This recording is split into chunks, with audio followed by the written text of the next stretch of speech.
बिस्मिल्लाहिर्रहमानिर्रहीम। अस्सलाम वालेकुम स्टूडेंट्स, कैसे हैं? मैं मोहम्मद अब्बास अपने यूट्यूब चैनल महराबास एजुकेशन ट्यूब मैथ के साथ और आपके लिए एक नई वीडियो लेकर आया हूं। आज हमारा सब्जेक्ट है math 10th class, unit number 3, exercise 3.5, problems related to joint variations. Joint variation means the variations of two types, mean directly proportional and inversely proportional. So we give an example for both variations. F is directly proportional to m1 m2 and inversely proportional to d square. तो ये example है law of gravitation की, जिसके अंदर F force जो है masses के product के डायरेक्टली प्रोपोर्शनल है और स्केयर के, और जो उनके दरमियान स्केयर होता है डिस्टेंस का, उसके इन्वर्सली प्रोपोर्शनल। जब दोनों को इकट्ठा कर दिया तो इक्वेशन बन जाती है F is equal to G m1 m2 over D square, और ये इक्वेशन जॉइंट वेरिएशन की है। इसके अलावा 10th क्लास के अंदर कोलम्स लॉ, वो भी जॉइंट वेरिएशन की एग्जाम्पल है। तो चलते हैं अपने टॉपिक की तरफ, लेकिन उससे पहले you are requested to subscribe my video channel, like it, share it and also click the bell icon if you want a new video for new lectures of math 9th 10th and physics 9th 10th। तो चलते हैं हम आज अपने smart syllabus की तरफ, जो कि गवर्नमेंट का मंजूर करता है, गवर्नमेंट ऑफ पाकिस्तान और गवर्नमेंट ऑफ पंजाब का, कोरोना की वजह से जो स्मार्ट हो गया है। तो एक्सरसाइज 3.5 का पहला question, S is directly proportional to U square and S is inversely proportional to V। जब दोनों प्रोपोर्शंस को इकट्ठा करेंगे तो S is equal to K U square over V हो जाएगा। जो वैल्यूज़ हमें दे दी गई हैं वो है S 7 है, U 3 है, V 2 है, दूसरी फिर उसने कहा S की वैल्यू फाइंड करनी है, U 6 है और V 10 है। तो हमने इक्वेशन को लिख दिया S is equal to K U square over V। तो S की वैल्यू हमने 7 पुट कर दी, K उसी तरह, U की वैल्यू 3 है फर्स्ट टाइम तो 3 का स्क्वायर लिख दिया, V की वैल्यू 2 है तो वो 2 लिख दी। 7 जो 2 है राइट साइड पे डिवाइड हो रहा है, लेफ्ट साइड पे आके 7 के साथ मल्टीप्लाई हो जाएगा। 3 का स्क्वायर लिया तो वो 3 3 दा 9 आ जाता है, तो 9K हो गया। अब 9K के साथ मल्टीप्लाई हो रहा है, दूसरी तरफ जाके 7 टू द 14 को डिवाइड कर देगा। इस तरह K की वैल्यू हमारे पास 14 ओवर 9 आ जाती है। इसको इक्वेशन में पुट करके हम एक रिलेशन निकाल लेंगे।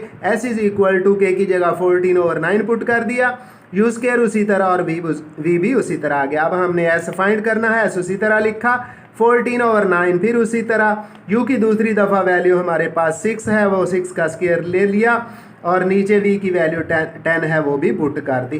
तो 14 ओवर 9 उसी तरह आ जाएगा, 6 का स्क्वायर 36 हो जाता है और 10 उसी तरह आ जाएगा। अब कैंसिल करते हैं, 9 और 36 कैंसिल हो जाएंगे, 9 1 द 9 और 9 4 द 36, 4 लिख दिया हमने। अब 10 और 14 को कैंसिल करें तो 2 पे कैंसिल हो जाते हैं, 14 का 7 आ जाता है और 10 का 5 आ जाता है। 7 को जब 4 से मल्टीप्लाई करते हैं तो 7 4 द 25 और नीचे 5 उसी तरह आ जाता है, और यही S का आंसर है।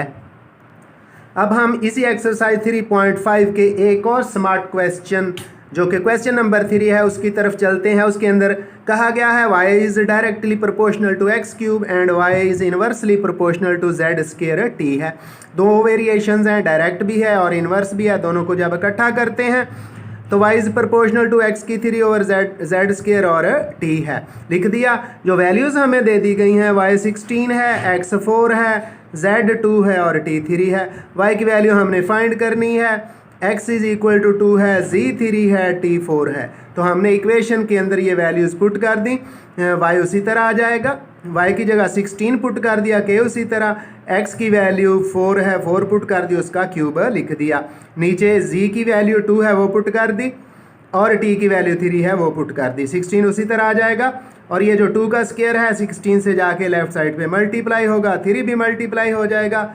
4 का क्यूब लें तो ये हमारे पास 64 आ जाता है, ये भी लेफ्ट साइड पे जाके डिवाइड कर देगा उधर। 16 उसी तरह, 2 का स्क्वायर 4 है, 3 उसी तरह आ गया, 16 और 4 को मल्टीप्लाई करें 64 हो जाता है, ओवर में भी 64 है, कैंसिल हो जाएंगे। K की वैल्यू हमारे पास 3 आ जाती है, ये वैल्यू 3 इस इक्वेशन में पुट करेंगे तो हमारे पास रिलेशन आ जाएगा y is equal to 3x cube over z square t। दूसरी दफ़ा हमने y की वैल्यू फाइंड करनी है, y उसी तरह लिखा आ जाएगा, k की वैल्यू 3 उसी तरह आएगी, x की जगह दूसरी दफ़ा 2 है, 2 पुट करके उसका क्यूब ले लिया, और नीचे z की जगह उसकी वैल्यू 3 है, 3 पुट करके उसका स्क्वायर ले लिया, जबकि t की वैल्यू 4 उसी तरह लिख दी। y उसी तरह आ गया, 3 भी उसी तरह आ गया। 2 का क्यूब यानी 2 को 3 दफ़ा आपस में मल्टीप्लाई करेंगे 8 आ जाता है, 3 का स्क्वायर 9 आ जाता है और 4 उसी तरह। 4 और 8 कैंसिल हो गया, 2 आ गया, 3 और 9 कैंसिल हो गया, नीचे 3 आ गया। 1 2 से मल्टीप्लाई होगा तो 1 2 दा 2 आ जाएगा और 3 1 से मल्टीप्लाई होगा तो 3 1 दा 3। इस तरह y की वैल्यू हमारे पास 2/3 आ गई है जी। वही एक्सरसाइज 3.5 उस स्मार्ट सिलेबस का एक और क्वेश्चन। टोटल इसके 6 क्वेश्चंस हैं, जिनमें से स्मार्ट सिलेबस के अंदर 3 क्वेश्चन दे दिए गए हैं। तो तीसरा क्वेश्चन है क्वेश्चन नंबर 5 जो स्मार्ट सिलेबस का हिस्सा है। v is directly proportional to xy cube and v is inversely proportional to z का स्क्वायर। दोनों वेरिएशंस को यानी डायरेक्ट प्रोपोर्शन और इन्वर्स प्रोपोर्शन। डायरेक्ट प्रोपोर्शन होता क्या है, एक वैल्यू बढ़े तो दूसरी भी बढ़ जाए। इन्वर्स प्रोपोर्शन क्या है, एक वैल्यू बढ़े तो दूसरी कम हो जाए। दोनों को जब इकट्ठा किया तो v proportional to X Y cube over G square. Sign of proportionality को ख़त्म करें तो v is equal to K Y cube over G square. जो वैल्यूज़ हमें दे दी गई हैं, v की वैल्यू 27 है, x की वैल्यू 7 है, y की वैल्यू 6 है और z की वैल्यू 7 है, ये हमने लिख दी। यहाँ से हम रिलेशन निकालेंगे दूसरी दफ़ा। v फाइंड करना है जबकि x 6 है, y 2 है और z 3 है। तो ये पहली दफ़ा दी गई वैल्यू सब पुट करते हैं। v की जगह 27 पुट कर दिया कि उसी तरह रह जाएगा, x की जगह 7 पुट कर दिया और y की जगह 6 पुट करके उसका क्यूब ले लिया क्योंकि फार्मूले में क्यूब है। और z की वैल्यू 7 है, वो पुट करके उसका स्क्वायर ले लिया। 27 उसी तरह, के भी उसी तरह, ये 7 आ गया और ये जो 6 का क्यूब है, 6 को 3 दफ़ा आपस में मल्टीप्लाई करेंगे। 6 6 दा 36 और 36 को फिर 6 से मल्टीप्लाई करें तो 216 आ जाता है और नीचे 7 का स्क्वायर लें तो वो 49 आ जाता है। 7 और 49 को कैंसिल करेंगे, अब के अपनी जगह पे रहेगा, के इंटू 216 ऊपर और नीचे 7 रह गया। ये 7 राइट साइड पे डिवाइड हो रहा है, लेफ्ट पे जाके 27 को मल्टीप्लाई करेगा तो और ये जो 216 है ये के साथ मल्टीप्लाई हो रहा है, दूसरी तरफ जाके 27 को डिवाइड करेगा तो k is equal to 27 multiplied by 7 और डिवाइडेड बाय 216। 27 और 216 कैंसिल हो जाते हैं, 9 पे कैंसिल किया तो 9 3 दा 27 और 9 को जब 24 से मल्टीप्लाई करते हैं तो हमारे पास 216 आ जाता है। 7 उसी तरह, अब फिर 3 और 24 को भी कैंसिल कर दिया तो 8 आ जाएगा, 7 ओवर 8। ये के की वैल्यू आ गई है। हम इस रिलेशन में के की वैल्यू पुट करते हैं। v is equal to 7 over 8 X Y cube over G square. तो अब वैल्यूज़ पुट करनी है एक्स वाई की 3 और एक्स वाई की और जी की। 7 ओवर 8 उसी तरह आ जाएगा, x की वैल्यू 6 है पुट कर दी, y की वैल्यू दूसरी दफ़ा 2 है पुट करके उसका क्यूब ले लिया। 8 उसी तरह और जो नीचे z की वैल्यू है दूसरी दफ़ा वो 3 है पुट करके उसका स्क्वायर ले लिया। 7 उसी तरह आ गया, 8 भी उसी तरह आ गया, 6 भी उसी तरह लिखा जाएगा।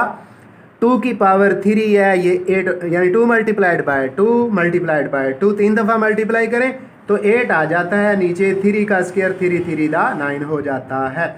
8 के साथ 8 कैंसिल हो गया, 6 और 9 3 पे कैंसिल हो जाते हैं, 7 उसी तरह, 3 2 दा 6 और 3 3 दा 9 हो जाता है। 7 को 2 से मल्टीप्लाई करें तो ये 14 आ जाता है, ओवर में 3 उसी तरह। आइंदा मिलेंगे एक नई वीडियो के साथ, दुआ में याद रखिएगा। अल्लाह हाफिज़।